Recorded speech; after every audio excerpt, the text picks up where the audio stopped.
Hi everyone, welcome back to my channel. I'm Amanda and I provide you all with tools and resources that you need to move to Canada, life in Canada, and achieving your Canadian dream. So hit the like button, hit the subscribe button, and comment down below and let me know what you want to know. Share the plug with your friends, share my videos to everyone that you know, and let them come over here and join us. Roll intro.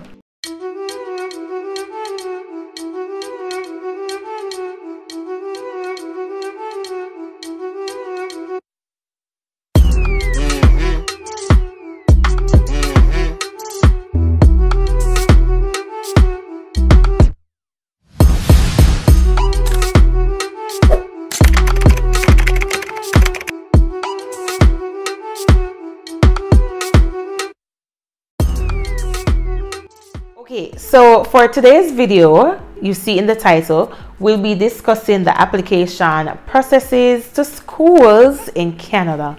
So this is the ultimate first step to your gateway to Canada. Now, a lot of you have reached out to me and I've been saying to you in my emails, in my DM, hold on, don't worry, I got you covered. I'm definitely gonna come with the deets. I'm definitely gonna come with the information. So just hang tight, stay in the bus, but stay on the edge of your seat with your pen, your notebook, and let's come to class and learn. All right, so without no further ado, we're gonna start this video. And basically this process, I have divided it into 4 parts. So I will be going through that right now. So the first thing I want to say before I start the steps, because as I said, I have 4 steps to talk to you about. The first thing I want you all to know, when you're applying to schools here, they have what they call intakes. Intakes meaning when they are going to start a program. So you have the fall intake, which is September. You have the winter intake, which is January, and you have the spring/summer intake, which is May. This basically means if you are applying to school, know which one you want to apply for. Please also look to see the course or the program that you want to do, when exactly it starts, because you may want to start school in summer and it does not begin in summer. So please take keen interest into that. The main intake is normally fall, which is September, but you have 3 intakes. Okay, so let's go into the steps. Step 1. Step 1 is doing your research. Now, I know everyone is like, yeah, but I've been doing my research. No, okay, fine. Are you really doing your research? Because I have 7 pointers for you. First of all, to plan to move and relocate to a whole new country, it takes a lot of planning and a lot of researching. My advice is plan at least a year before. So we're in 2021 now. Plan to come in for 2022. Give yourself a year, all right? Because it really does take a lot. Now, pointer 1 under my step 1 is, in applying to school, you need to know what course. What you're going to come to Canada to do. What course do you want to do? What program do you want to do? You know? So that's the first thing you're going to jot down. That's the first thing you're going to think about. Do I want to do a course in what I studied? Or do I want to do a course in the industry I'm working now? So that's the first thing you want to do. But make sure whatever course it is that you choose, it is aligned with your educational background or it is aligned with your work experience. Pointer 2. You need to ensure what is the scope in Canada. So this course that I am selecting, what is the scope in Canada? Will I be able to get a job when I'm done? So do your research. Please don't just do something and say, oh, it sounds nice, it sounds pretty. Check in the industry. Check how is it. Go on Indeed, see how many jobs there are. Go on Job Bank Canada, you know. Try and see how best or how well is the industry going in terms of job market. So the next thing is which university or which school. So in doing your research, this is where you're going to pen down in your little notebook. I would put it top 5 schools that you'd want to go to. Top 5. Put it at 5. You know, and you narrow it down to probably a top 3. If you don't really know the schools in Canada, you can Google them, or you can check out my videos every 3rd Monday. Hopefully, I am trying to do a Should You School edition, where every 3rd Monday I will bring to you a school that week, whether it be a college or a university, and I will do the breakdowns for your tuitions, locations, requirements, all of that good stuff every 3rd Monday. The next pointer is you should know the exact requirements. Now, you decide that, okay, I want to do pastry management, right? And I want to do pastry management at Centennial College in Toronto.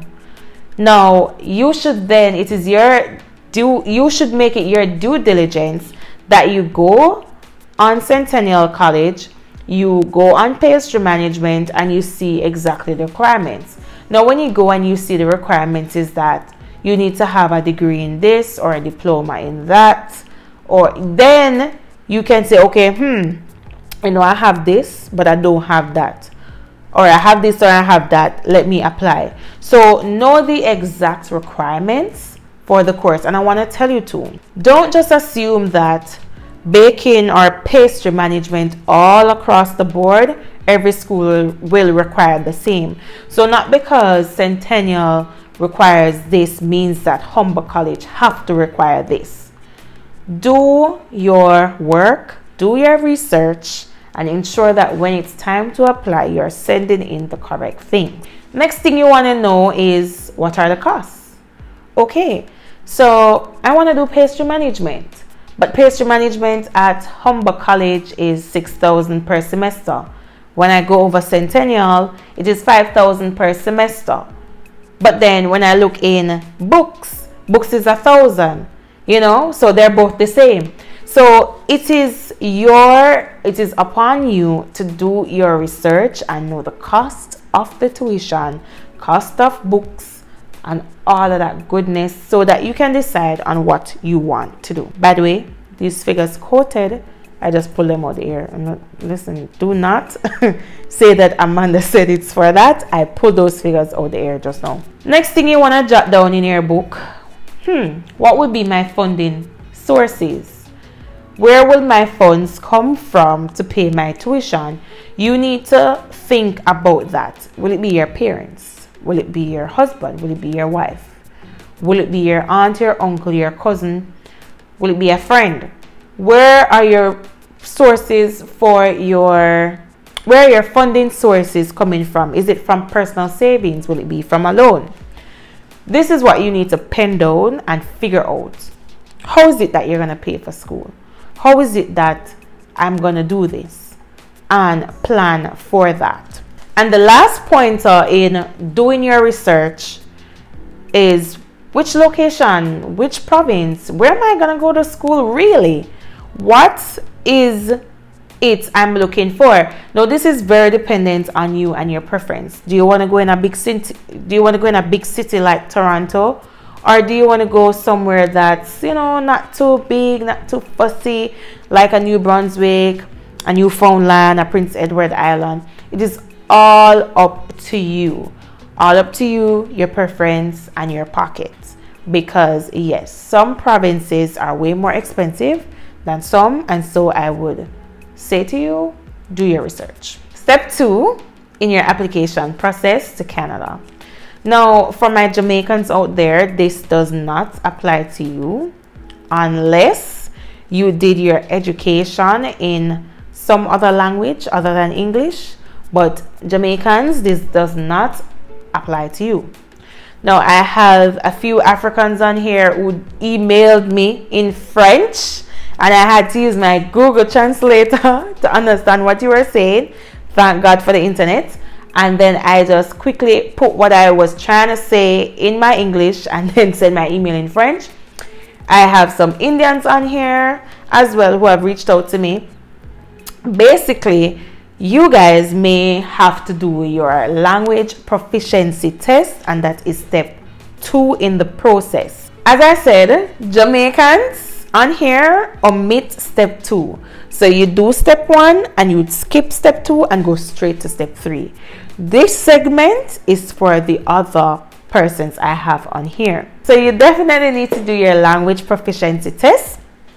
And I really can't say where you can get it done, but you can research in your home country where you can get it done. The English test, the most common one is the IELTS, that's what they call it, IELTS, which stands for International English Language Testing System. That's the most popular one. Or you can do the TOEFL. Listen, I call them, I do my own pronunciation, okay? Or you can do the TOEFL, which you're seeing on screen. It is the test of English as foreign language. So basically, you would do these tests as they will be a requirement if you're not from an English-speaking country, or if your education is not, or it wasn't done in English. You would definitely have to do these tests as a criteria or as a requirement in applying to schools. In these tests, you have different bands. So the different bands, well, 4 different bands. So you'll be testing on reading, speaking, writing, and listening. And you need to ensure that in all these 4, you don't get less than 6. As I said, check in with your country to see exactly where you can get these testing done. All right, so now we're at step 3. So yeah, all the Jamaicans who had left and, you know, went to get some snacks and took their little break, took their little bathroom break while I spoke to my Indians on here and my Africans and so on. So welcome back. We're at step 3. So step 3, everybody is here now. So at step 3, you get your acceptance letter. Woo, yay! You get your acceptance letter at step 3. Now, some key things to point out. This letter is very mandatory for your student visa application. If you don't have this, you don't have an application, because this says to the officer, hey, he or she got accepted to so and so, let's work on this application. So the letter should have, or it should state the name of your program, and it should have the start and the end dates. The letter of acceptance, it should be from a DLI. DLI means it should be from a designated learning institution. Basically what this is saying is that this institution has been approved by provincial and territorial government bodies that say, hey, you can host international students. Now the CIC website, it has a list of DLI schools. So basically, ensure that when you are listing your schools, when you are applying for school, ensure that they are on that list. I will put the link in my description box below of the exact address in which you can go and find if the school that you're looking into is on that DLI list. Also, I just want to throw this key tip in here. If it is that you're planning to go to school for September and you haven't already applied, ensure please that also if the school is on the DLI list, check to see if the school is also on the DLI approved COVID-19 readiness list, because since the COVID, they have this new list where even though your school is already on the DLI, they should also now be approved on the COVID-19 readiness list, which means that the schools that are on this list, only their students are allowed into the country at the moment. So you guys also want to check that out. I'm gonna pin that link below as well. Good night. Love you. I wish I were you going to my bed right now. I wish I were you. You want to ensure that the school is a DLI. Also, you're probably being like, okay, so what's the big deal? If it is that you have attended a school that was not on the DLI list, like before COVID, because right now it's mandatory to ensure that it's on the list to travel. If it is that you went to a school and it was not on the DLI list, finish school and everything, graduate, feel nice. Now it's time to do your postgraduate work permit. You would not be eligible for that postgraduate work permit because the school that you applied to was not on the DLI list. Now, you remember earlier when I said to you have your top 5 and then have your top 3, you can, or should I have stated earlier, you can apply if you wish to all 3 or all 5, but please remember all these schools have different or varying rates of application. So some schools will charge $200, some schools will charge $100. Please be mindful, you don't want to just go wasting money like that. So that's why I put it to top 3, and then if you can, top 2. So basically that is that about the acceptance letter. So now what is step 4? You said you have 4 steps. I've applied to the school, I did my test, my proficiency test, and that's not for the Jamaicans, and I have received my acceptance letter. What could be step 4? Now step 4 is applying for your student visa using your acceptance letter plus other required documents. Do you want to know what those documents are? Stay tuned for next week Monday, where we continue on this, or an extension of this, about your student visa application, where I will be going through it with you step by step, a step-by-step guide using the website, walking you through the documents so that you understand exactly what to do. Stay tuned next week. Thank you all for supporting me.